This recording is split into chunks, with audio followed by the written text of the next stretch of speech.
Thank you for tuning in. We are Tristan and Michael, and you are listening to Fuse, transparent conversations from marriage, family, and relationships. We invite you to join us as we discuss perspectives that are thought about but not talked about, so tell your friends and family to check us out. Also, listen on WKCJ with Ron Heitch, Monday nights at 8 p.m. Central Standard Time. Connect with us on social media and join the conversation by emailing us at info@fusedmarriages.com. All right, Michael, so what are we jumping into today? All right. Today, we're going to jump into, I call them always, controversial, but this may be just even more, I don't know, confusing or just kind of people trying to understand what the things that we're going to talk about. But we're going to talk about trust versus control. Okay. Trust versus control. Those are two really heavy topics. Two very, very hairy very, very scary and deep. And we're trying to figure out, we got to unpack this thing a little bit, right? Okay. Because we have this trust, people have trust issues, right, and they have control issues. Okay. But I think people are more adept to say, you know what, I have a trust problem. Most people don't want to say they have a control problem. Ooh, okay. And to be able to really figure out, okay, which one is which, right? You know what I mean? If I'm trying to understand, okay, trust versus control, how do I know if I'm lacking trust in something, or I want to control a situation? Okay. Because control kind of was say, you know what, it's a little more negative connotation to it, right? Would you agree with that? Yeah, absolutely. So when you hear, okay, I have a trust problem, right? What do you think about? Well, I think I hear that a lot. I hear a lot of both men and women say I have trust issues. So I think of maybe negative relationships, that they might have had bad experiences, or that they might really kind of be uneasy with exposing their heart or their thoughts or something like that. Okay. So in my mind, I got this theory, right, of where that's absolutely true what you just said, first of all, about trust. But when you hear about control, right, you're like, well, okay, maybe that's not me, right? Because I don't necessarily want to control situations. I just don't trust that person, or I don't trust that situation. But could it be that, you know what, it's not that you don't trust. Maybe trust is a part of it. But could it be, you know what, maybe I can't control that dynamic. I can't control that person. Oh, wow. I can't control that situation.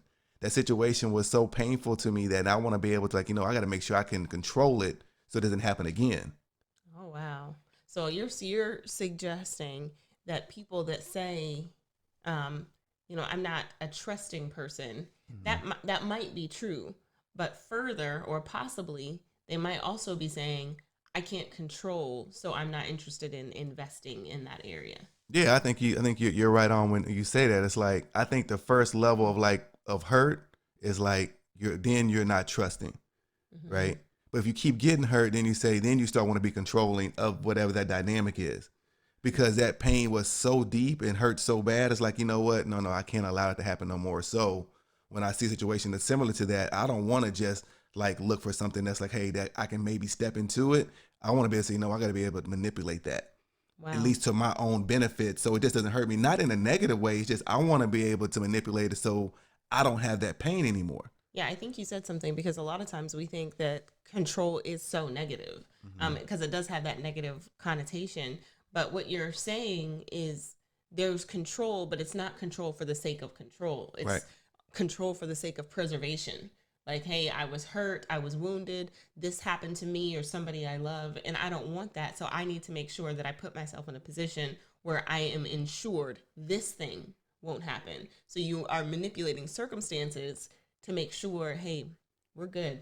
I'm good, really. I'm okay. Right. And people can take that into marriage. They can take that into dealing with children.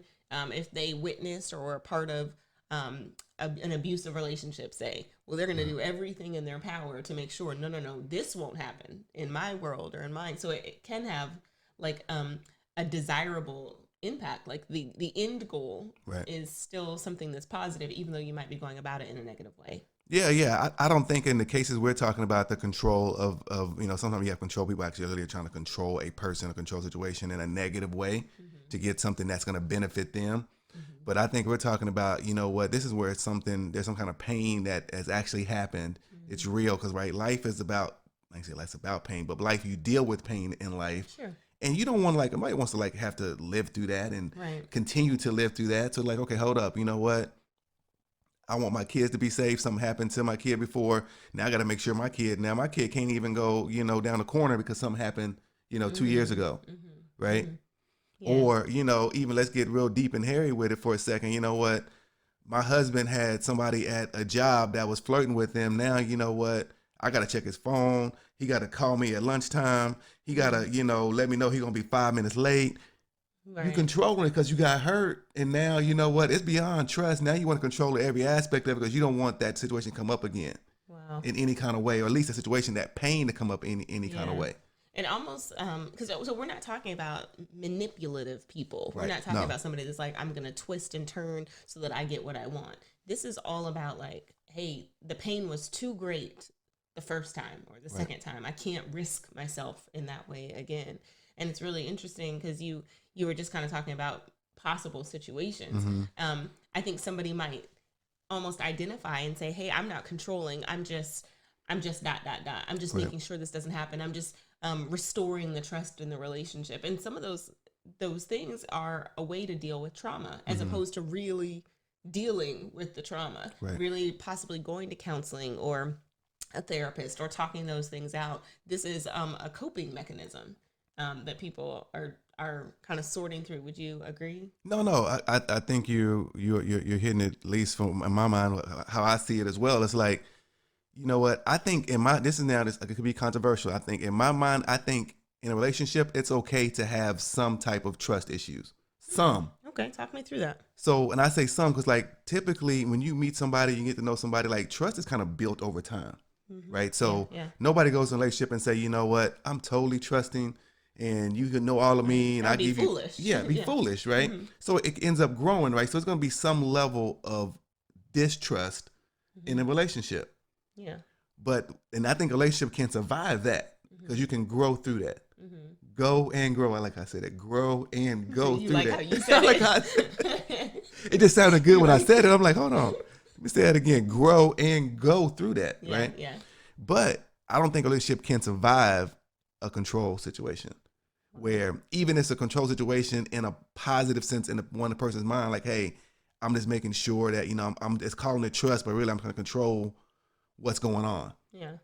I think that's interesting because when you really kind of begin to think about that, you can think about how that would manifest. So we can think of, potentially the parent, what does that look like if that relationship is controlling, not encouraging, not even protective, but controlling. You might have your child rebel and you thought you were doing something good. You were kind of protecting them from the evils of the world or circumstances, and they weren't able to grow through. What does it look like how do I deal with my emotions? How do I sort through these things in life? And they can oftentimes, and at least I've read and heard, turn on the parent. It was like, wait a minute, I was trying to help you. And they didn't realize, or in the relationship, when the man or woman feels like, gosh, you're always checking in on me. Like I can't breathe. I can't think, I can't process because you're just on top of me. So I wanted to bring up a topic I want to get your thoughts on. Sure. What do you think is the difference then between somebody being hesitant versus somebody being angry? Yeah, I think both of those are kind of two indicators in my mind. I was saying, like you said, if y'all disagree or have comments, definitely, drop us a comment on the YouTube page, on our social media, because we want to hear your feedback too, right? Because we're discussing it. We're trying to, like I said, unpack this thing because it's deep, right? Relationships are very, very dynamic and everybody different situations. So we want to hear what you guys think as well. Absolutely.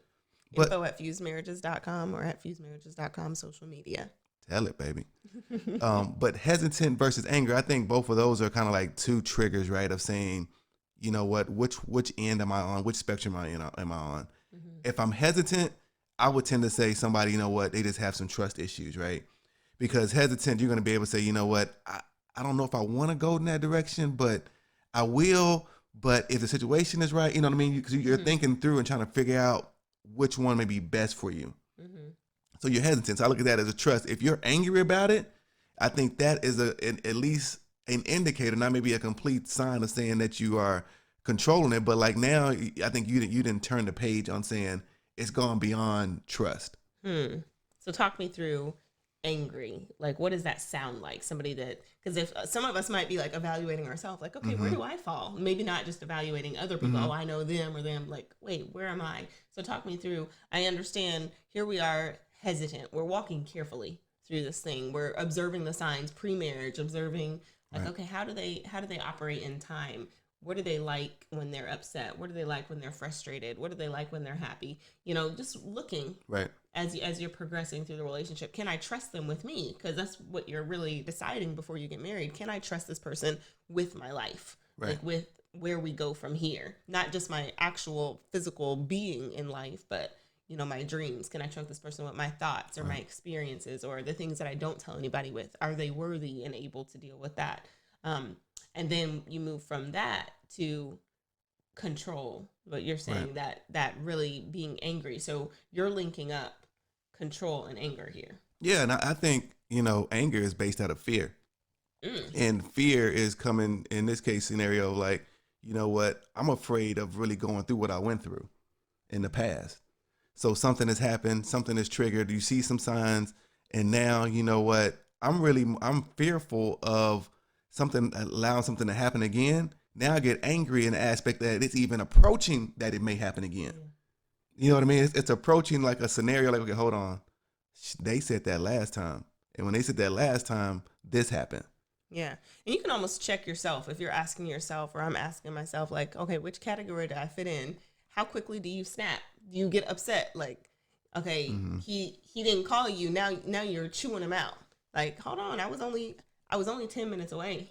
Like, I didn't feel like I needed to. Well, you did it. Like, are you getting, you know, in a kind of hysterical about that situation? So checking, okay, am I burning mad? Am I just totally ticked off? Or is it like, okay, this happened, let me hear you out.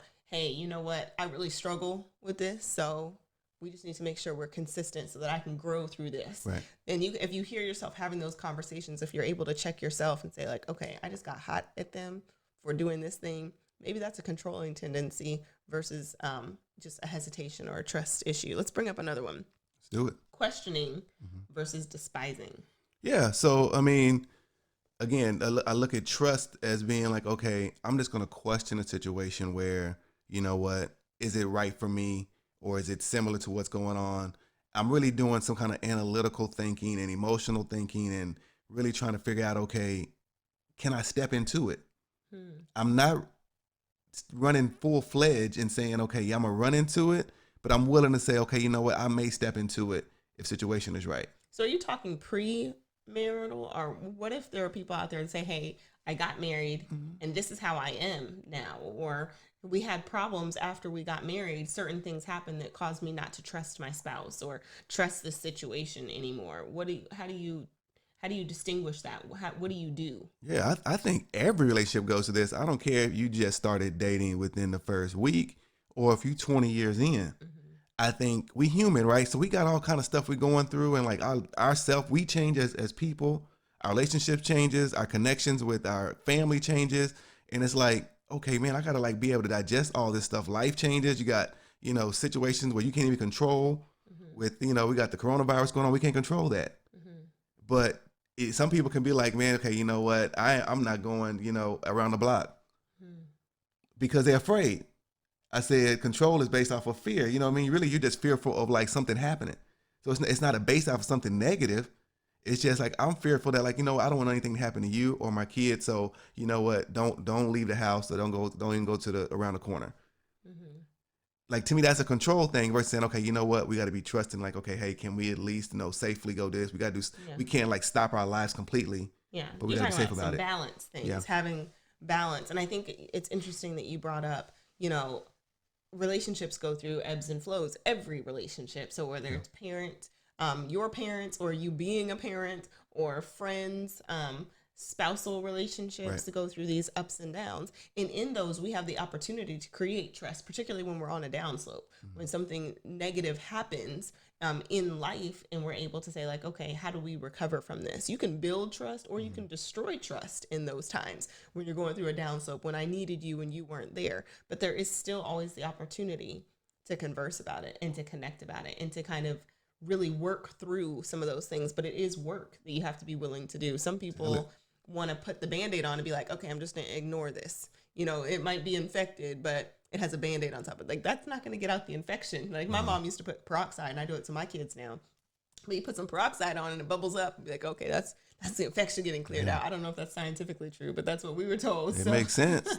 So some of us need to put some peroxide on some things. We need to clean out some stuff because that control is coming from a place of fear, of worry, of hurt. And by not dealing with it, we're allowing that infection to fester and kind of create a wedge between whatever relationship it is. And then what I have witnessed is that it spills over into other relationships. So it might be, you know, hey, I went through a divorce. So now not only am I not good with that person, but now I'm going to pour all of my energy into my kids, and I'm going to control them, and I'm going to keep my friends at a distance, and I'm going to, so it can cause you, it's like, you know, how, it can cause you to control other relationships is what I was going to say, but it's the same with like anger. Like when you're angry, if you've ever done this, but when you're angry and you're angry at one person, but everybody gets it. They finna have it. Everybody, so, you know what, back up. Give me 50 feet. Don't get in the car because then everybody's going to know, you know, but you want to kind of go off on everybody because you're angry. And that's the way that this control thing is. It spills over into every other relationship because you can't contain something like that because it's coming from a place that needs to be healed. So I think that's an interesting one. So one more I want to jump in is looking for the right opportunity versus not taking another step. I think this is huge. So yeah, I mean, so let's be honest, right? I mean, we've all had trust issues and control issues. If a person say, you know what, no, I trust everybody and everything, or I've never controlled any situation, you a liar. It's just flat out how I see it. You a liar because that's not true. Yeah. It's just like, you know what, nobody's been close enough to really pinpoint exactly where that trust issue or control has happened at. But like we all have struggled with that in some shape, form, or fashion.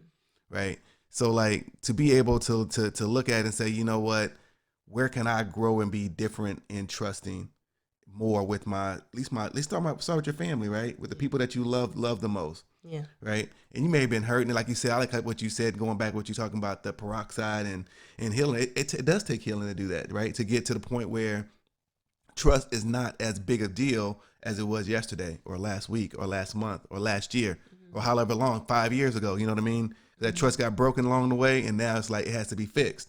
And I think that ownership, it takes both people. You know what I mean? You can push the agenda and say, hey, help me, or kind of bring it up, but ultimately it takes both people to kind of really to heal that moment.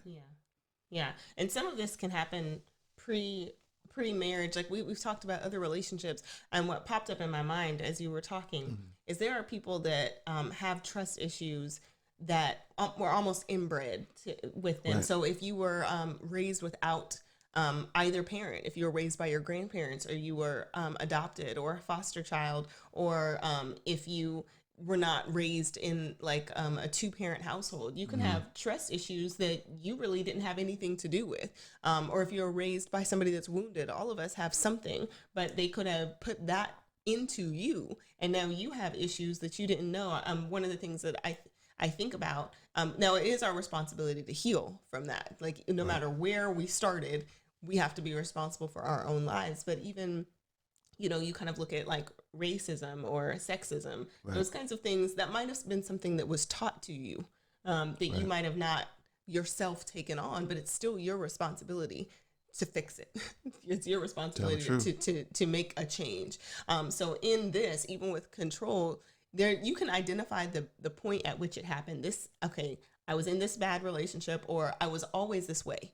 It doesn't mean you can't shift. It doesn't mean that you can't change. And I think it's important to identify the place where it started, because from that root is the poison tree. You know, so saying, okay, it was after this relationship, this person cheated on me, or this person broke my heart, or within our relationship, within our marriage, this happened early on, or this happened later, or this was a secret that was kept from me, or you allowed these things to happen, and now this is where we are. And you still have to take responsibility for yourself. But if you have a partner that is willing, like you said, it takes two people, you can join in that thing, and you can break those control ties, the need to kind of rule your spouse, because a lot of that comes down to that. Hey, the one person feels like a subject to the king. Okay, so you're the subject, you do what I say, I'm the king or the queen, and I'm going to tell you, and it's your job to jump when I say jump. You say how high. That's what it is, you know, and that's how it comes off, even if your intentions might have been more noble and more preserving. Like, hey, that wasn't my goal, I just wanted to make sure. And you can have those conversations, because this also can lead into a conversations about boundaries. Like, okay, the spouse might have not ever cheated, but you still might have some control issues just because you are anticipating, hey, I've seen a bunch of movies, my girlfriend, her husband cheated on her, my mom, their person. So I just know it's in you, because all men are dogs, you know, quote unquote. So I know that that's what you're going to do. So I feel the need to go through your phone. I feel the need, and it doesn't mean that you shouldn't have access to your spouse's phone. That might be a whole different conversation. But it does mean if you feel like you have to check in all the time to make sure that they are doing what you said that they are supposed to be doing, you might have some control issues. Yeah. And that you need to deal with. No, absolutely. And justifiably so from your perspective, but it ends up being toxic in a relationship, right? Because that person that you're trying to control, the situation you're trying to control, they're going to be like, man, hold on. They feel like, okay, hey, it's too much to take in and really to love you in that way, right? I just can't do it. And I think you asked a question about, you know, when do you about looking for the next opportunity versus, you know, pausing before I move on to the next step as far as control versus trust thing. And it's like, at one point I talk about myself, you know what? Hey, I was married before, you know that. And I was like, you know what? I'm not getting married again. Bump that. I don't care. You know what? At the time, you know, Holly Berry come walking and ask me like, I don't want to get married. At the time, you know, she was the one. You know, everybody thought she was it. You know beautiful. What I mean? She is, but you know, she a little something got going on. But anyway, that's a whole different conversation. So back on track. Wheels off the wagon. It's like, you know, I said, no, I'm good. I don't care what, who, when, how. It just ain't happening. And I had to come to the realization I was trying to control really the rest of my life in that aspect, the relational aspect of it. Like, hey, you know what? I don't want to have any kind of pain or any kind of situation that's going to go negative in that way. So I'm done with that. To me, I was trying to control that. But ultimately I had to come back. God pulled me back because I didn't put myself back and say, now I got to come back at least I got to figure out how to trust again. Can I trust myself to even be in a relationship again? Can I trust God to restore a relationship that's going to actually be beneficial to me and I be beneficial to them? Right. And once I got to that point, I found the love of my life. This woman here, you know what I mean? But that didn't happen until actually I said, okay, I came off the control aspect and say, you know what? My heart's be open at least to be able to trust again, to start that attempt to trust again. Yeah. So we're not talking about what we think. We're talking about what we know. And I think that one of the things that you just said was so key. As you're thinking about, like, you want to control you. And I think that sometimes we make mistakes in our own life and we think like, okay, I can't let that happen again. Or you're a parent and you have a kid. I can't let that happen again. So I'm going to do everything in my power, you know, in my power to make sure, not recognizing that this is a whole nother human being. Like they have thoughts and ideas and they're in a, you know, they're good and grown. It's like I say, I'm good and grown. They're good and grown. They don't want to be controlled. They don't want to be manipulated. And once they start to feel that, it's like, okay, distance is growing. Distance is growing because you won't deal with your trauma. And so I think it's really important. And I'm an advocate. Get counseling, get therapy, go talk to somebody about it. There are people that are professionals that really have studied and trained to be able to help you through some of these things so you can dig that up. You know, Iyanla Vanzant says, you know, you got to do the work. You got to do the work. And it doesn't mean it's easy. And doing the work can be traumatic. Doing the work can take time because you're digging up some things that you buried long ago. But by doing that, you're able to kind of propel forward, as opposed to always being down in this ditch because that's where you put yourself. I always think I want to see people happy and whole. I want to be happy and whole. I want my children and my husband and my friends happy and whole. And some of that takes saying, okay, this is really who I am. Not who I would like to be, not the image that I project, but this is who I am. So I have to work from that point, as opposed, I think a lot of us try to work from the point of the image, try to work from, this is who I project myself to be, or this is who other people see me as. So I can't be this thing that I really am when there's nobody around, when I'm laying in the bed and everybody's asleep and it's just me and my thoughts. I can't be that person because that person has issues. And I'm going to start here with the person that is smiling all the time and doesn't have any problems, or is pretty much to themselves because nobody really knows the true them. And so I bring that up to say that this control thing can come from anger and fear and pain and all these things that if we work through them, we can have better marriages. We can have better relationships. We can just be better for us. We can be more whole. So all of this is coming from a place of like, hey, of need, really, of need to address something. So that looking for opportunity versus, you know, really saying I'm stuck here. I'm standing right here. I'm going to stand my ground. And I think that's like really something that we need to continue the conversation with. Yeah, and I think, I mean, that was beautifully said, what you just said. And I think there's always the possibility of pulling back, right? Because you think like, man, my situation. First, I got to recognize that, hey, I'm in the control state of mind. But you can pull that back, right? Even if the other person isn't like doing anything to move the needle, I'm responsible for me. And I can say, you know what? I don't want to be that anymore. Now they can delay the progress by like, okay, hey, pushing back and looking at you. Okay, you know what? You ain't changing, or this, that, and the other. Right. But I can say, you know what? I have a control problem, and it's coming from a good place. I think most of us don't want to see us in a bad light. So you don't have to look at yourself that way. You know what? My control is coming from real pain, real situation, real negative stuff that's happening in my life. And I don't want to be that anymore. And like, you know what? I can take the step back to say, you know what? Can I at least start working on now the trust aspect of it? I don't want to control. Can I work on the trust? And then I can hopefully grow my relationships in a positive light. Yeah. And maybe this is not you. Maybe this is your partner or your spouse. Yeah. You can be a support to help somebody work through some things. You can be also a hindrance, someone that causes more pain by, you know, ignoring it or neglecting it. But saying like, hey, I noticed this. Let's talk about it. Let's really kind of dig into it. And hopefully that's one of the things that we're doing here at Fuse is we're igniting some conversations. Because we have these topics between each other and share them with you because we want you to have these conversations with the people in your sphere, the people that you know, because some of this is, I mean, this is real talk. Real talk. You said our tagline, let's talk about it. I think, you know what, that's one thing I know, at least us as men, we struggle with. I know as far as like communicating, like really what's going on. We see stuff, you know what, even if you have a control thing, we probably go, man, she tripping. Let me get away from that. Versus asking, okay, what's going on? Helping, you know, a woman through that situation. It's like, I know I've done it probably, you know what I mean? You probably can say, yeah, you have done that. You have done that. Hey, you know, I'm going to go. We all growing over here. Right. I'm going to go play some ball. Man. You know what? I don't want to deal with that right now. I'm going to go hoop. You know what I mean? I still try to play a little bit. You know, I'm going to go play basketball. Man, she'll be all right when I get back. Yeah, she'll be all right. Yeah, you know what? We think time heals it. Ooh. You know what? Mariah Carey has a song that says, you know, love takes time, but like, you know what? Pain take some communication. You know what I mean? That's just, It takes some time to get over. It does. Yeah. It takes time, but it takes the communication piece is really the part that we don't necessarily integrate, right? And I think, you know, that's where we get confused on and saying, okay, you know what? Like you said, she get over it in time.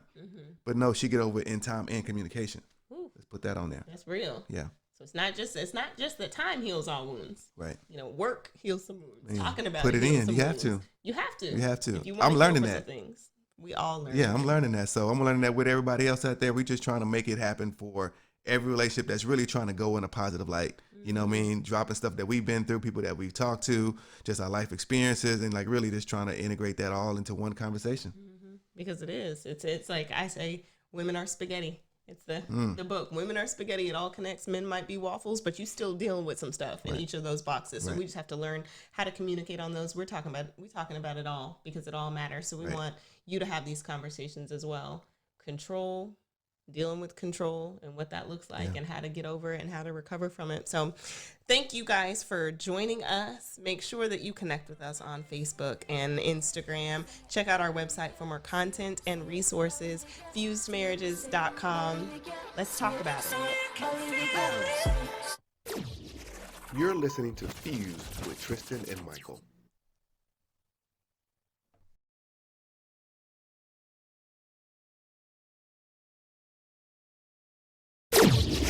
You're listening to Fuse with Tristan and Michael.